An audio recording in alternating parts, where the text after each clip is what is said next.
Hello weavers, Gujju વિચારમાં આપનું હાર્દિક સ્વાગત છે. ડોનાલ્ડ ટ્રમ્પ તરફથી એક ન્યૂઝ આવી રહી છે, જેના કારણે ભારત માટે મિડલ ઇસ્ટમાં ઘણી મોટી સમસ્યા ઊભી થઈ શકે છે. ડોનાલ્ડ ટ્રમ્પે તેમના એડમિનિસ્ટ્રેટરને આદેશ આપ્યો છે કે ઈરાનમાં ચાલતા ચાબહાર પોર્ટ પ્રોજેક્ટ પર જે સેન્કશનના વેવર્સ એટલે કે છૂટછાટ આપવામાં આવ્યા હતા તેને મોડિફાઈ કરવામાં આવે અથવા સંપૂર્ણપણે બંધ કરવામાં આવે. આ સમગ્ર મુદ્દો શું છે, ચાલો જાણીએ. સરળ ભાષામાં સમજાવીએ તો ભારત ઈરાનમાં ચાબહાર પોર્ટ બનાવી રહ્યું છે, પણ સમસ્યા એ છે કે અમેરિકાના પ્રતિબંધો ઈરાન પર લાગેલા છે. પરંતુ આ પ્રતિબંધોમાં એક જગ્યાએ છૂટછાટ અપાઈ હતી, અને એ હતી ચાબહાર પોર્ટ. જો બહાર ચાબહાર પોર્ટ સાથે ડીલ કરે છે તો તેના પર કોઈ પણ પ્રતિબંધ લાગશે નહીં. ડોનાલ્ડ ટ્રમ્પે એડમિનિસ્ટ્રેટરને આદેશ આપ્યો છે કે છૂટછાટમાં ફેરફાર કરવામાં આવે કાં તો સંપૂર્ણપણે સમાપ્ત કરવામાં આવે. જો આવું થાય તો ભારત માટે સેન્ટ્રલ એશિયાના કનેક્ટિવિટી પ્રોજેક્ટ માટે એક બહુ મોટું ઝાટકું સાબિત થશે. ચાબહાર પોર્ટનું મહત્વ જાણીએ. આ પોર્ટ ભારત માટે એક અત્યંત મહત્વનું પ્રોજેક્ટ છે. તે ભારતે ઈરાનમાં વિકસ્યું છે અને તેના ઘણા ફાયદા છે. અફઘાનિસ્તાન સાથે સીધો વ્યવહાર. જો ભારતને અફઘાનિસ્તાન પહોંચવું હોય તો તેને પાકિસ્તાન મારફત જવું પડે છે, પરંતુ ચાબહાર પોર્ટ દ્વારા ભારત પાકિસ્તાનને બાયપાસ કરી શકે છે અને સીધું અફઘાનિસ્તાન સુધી પહોંચવા માટેનો માર્ગ મેળવી શકે છે. બીજો ફાયદો, ચીન પાકિસ્તાનના CPEC પ્રોજેક્ટ ચાબહાર પોર્ટથી માત્ર થોડા કિલોમીટરના અંતરે જ છે. તેથી ચાબહાર પોર્ટ દ્વારા ભારત આ વિસ્તાર પર વધુ અસરકારક નિયંત્રણ મેળવી શકે છે.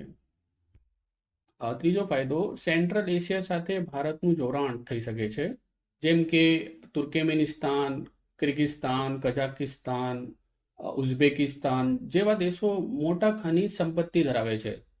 પરંતુ સમસ્યા એ છે કે આ દેશો સુધી પહોંચવા માટે ભારતને પાકિસ્તાન અને અફઘાનિસ્તાનમાંથી જવું પડે છે.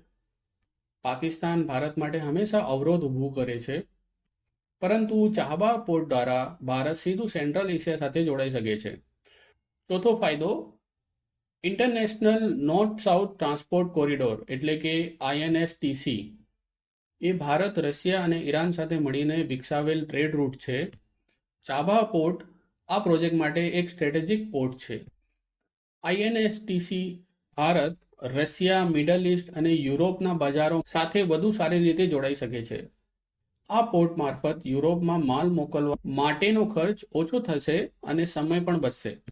2024માં ભારતે ઈરાન સાથે એક 10 વર્ષની ડીલ કરી છે, જેમાં ભારત ચાબહાર પોર્ટને સંચાલિત કરશે અને આ પ્રોજેક્ટ માટે ભારત $120 મિલિયન રોકાણ કરે છે.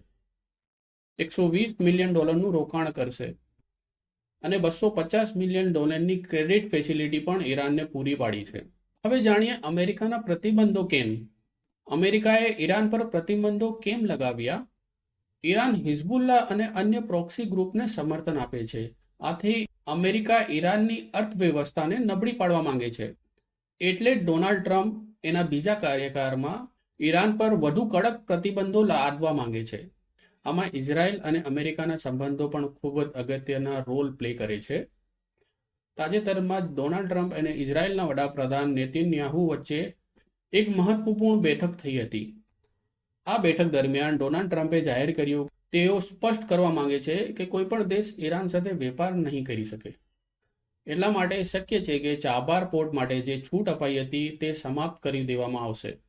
ભારત માટે મોટા પડકારો ઊભા થઈ શકે છે, કારણ કે ચાબહાર પોર્ટ માત્ર અર્થતંત્ર માટે જ નહીં, પરંતુ ભૌગોલિક રીતે પણ એક સ્ટ્રેટેજિક પ્રોજેક્ટ છે. જો આ છૂટ સમાપ્ત થાય તો ભારત વેપાર અને કનેક્ટિવિટી પ્રોજેક્ટ્સને મોટું નુકસાન થઈ શકે છે. મિત્રો, આમાં તમારું શું મત છે? તમે શું વિચારો છો? શું ભારત આ નવી સ્થિતિમાં કોઈ નવો વિકલ્પ શોધી શકે?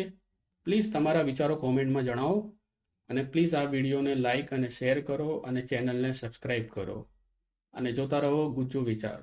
ધન્યવાદ.